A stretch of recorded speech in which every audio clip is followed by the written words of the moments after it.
Mute is also available on Aftersight, along with other original podcasts such as Blindsight, the mental health podcast, Blind Level Tech, and Navigating Life with Vision Loss. Check us out at www.aftersight.org.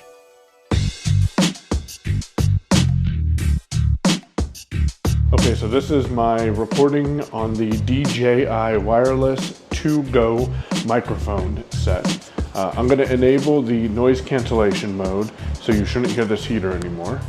And now that heater should have gone away, and you are hearing me on this microphone.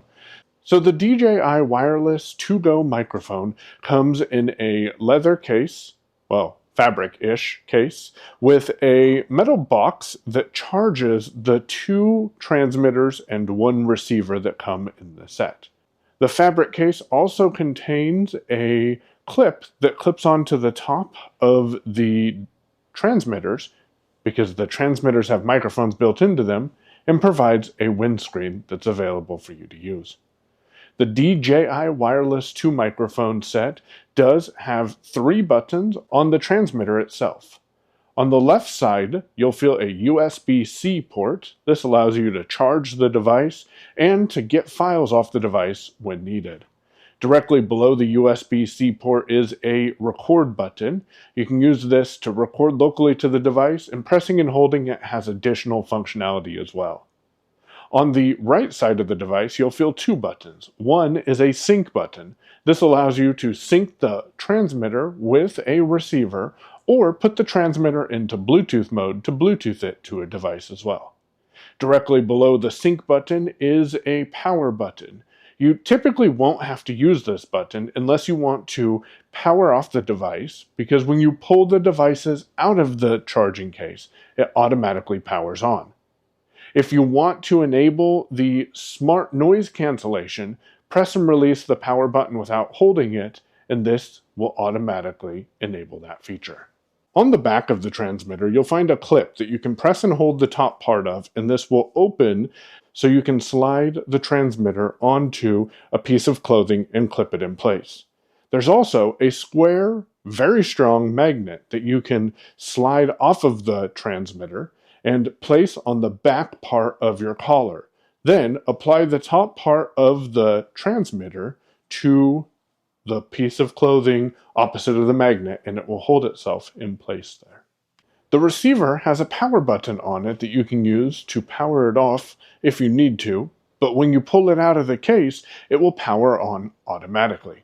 There's a knob you can use to adjust the volume of the transmitters and the receiver. On the opposite end of the power button are 2 jacks. One is your headphone jack, the other one is a line out jack. These are both 1/8" connectors. On the base of the receiver, there's a plastic cover that's covering it. However, if you take that off, you can swap out either a USB-C connector or a Lightning connector to connect the receiver to your phone or your computer. The DJI Wireless 2 mic set is pretty capable if you have some sight or patience and are willing to work with someone who might be interested in helping you, because there is a touch-sensitive menu on the receiver that allows you to control a lot of the functionality. But once it's set up, you can configure things like auto record, so whenever the device turns on, it automatically records for you, or disable the ability to stop recording audio. That is the DJI Wireless 2 Go microphone. Today with a few Safari tips for you. I am on my iPhone 15 Pro, and oftentimes I find tips because someone told me about a cool way to do something, or I discover a really neat tip or trick for you. So what I'm going to do is I'm going to share a few really nifty things about Safari and tabs. So yesterday my colleague brought to me a tip which I thought was really great, and it does have to do with opening tabs that you've accidentally closed. But first I'm going to show you the tabs button at the bottom right hand of the screen. Tags button. Tags. Travel by stove. The list. Tab 61 of 65. Okay, so you hear that I have 65 tabs open, and travel by stove is one of those tabs. Now, if I want to see what I can do here with this list, it has changed a little bit in iOS 18, but I'm going to make sure that my rotor is on actions. So Actions. Activate. There we go. And so now I can swipe up or down on this link and tab and see what I can do with it. Close. Show context menu. Activate. Default. Close. So those are the three options. So I wasn't aware that you could actually show the context menu right here, or maybe I had forgotten it. So I'm going to show you what's in there. Show context menu. And I'm going to double tap. Copy link button. Okay, that is the first item in this list. So that's kind of cool to copy the link to the tab that you're focused on. Pin tab button. And as I demonstrated in a previous Digital Byte, I've actually been to the context menu. It's only been about a month ago, and I could pin that tab. So I could put it at the top of my tabs list. Select tabs button. And I have not really explored the select tabs. Move tab button. Collapsed. I can move it, and obviously that's an expandable menu. Close tab button. And there's the close tab. Close other tabs button. And there's the close other tabs. Dismiss context menu button. And there's the chance to dismiss that context menu. So there are your options. So I'm going to go ahead and double tap that because I want to show you what happens. Adobo recipe, favorite collect. There's another of my tabs. I recently made some awesome pork adobo, so I was looking up some recipes for that to see if there were any better than the one that I had. Side note. Okay, so now the really cool tip that I wanted to bring to you, besides a cruise through the little context menu, is that there is a chance to double tap and hold on the new tab button. Toolbar, done button. So there's my done button in my bottom right hand corner. Tab groups button. I'm just swiping left. New tab button. And there's our new tab button.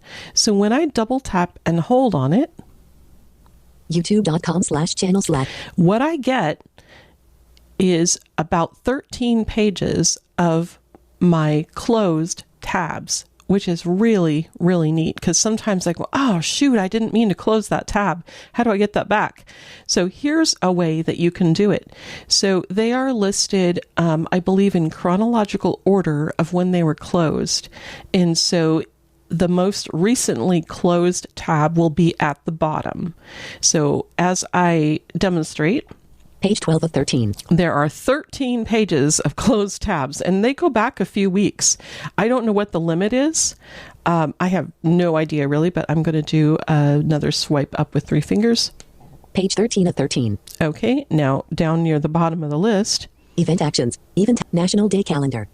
No, you can't always just double a recipe vertical line America's Test Kitchen. americastestkitchen.com/articles/8000.